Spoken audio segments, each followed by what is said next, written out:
Don't forget to subscribe and leave a comment on this video saying I subscribed. Let's get into it.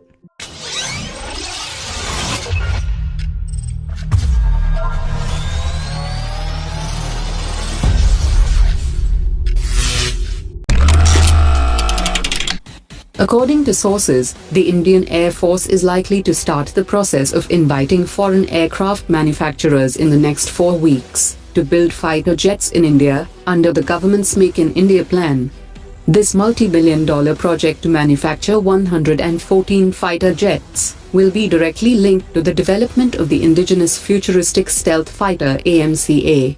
The Indian Air Force plans to issue a request for information before the Defence Expo 2018, which opens on April 11 in Chennai.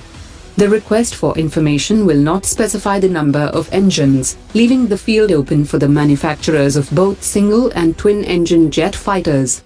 The manufacturer which is finally selected for collaboration by India will have to commit to transfer of technology, not only for the jet fighter to be built in India, but also for the AMCA.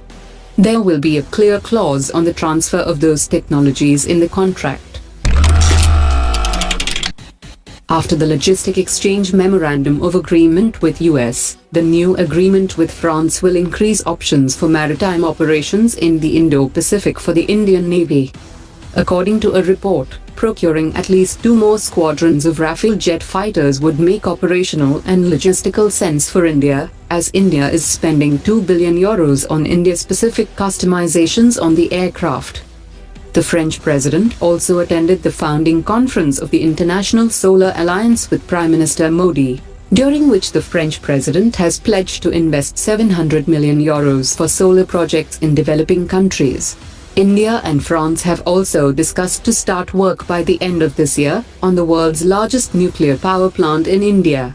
With Russia seeming to warm up its strategic partnership with China, it is worth exploring whether France might fill the gap in India's international relations.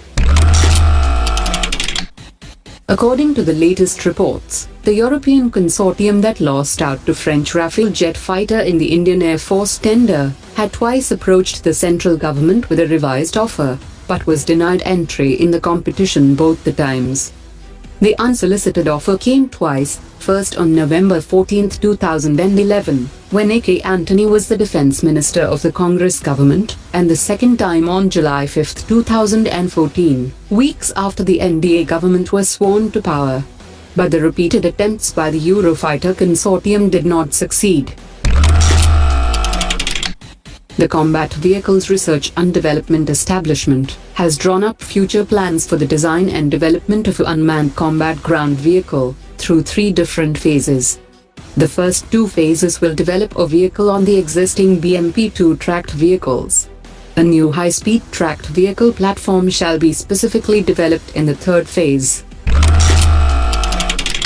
Safran Electrical and Power will set up a new manufacturing unit in India for electrical wiring interconnection systems. The manufacturing facility will be set up in the Special Economic Zone of Hyderabad with an investment of 52 crore rupees, and it is expected to create over 250 employment opportunities.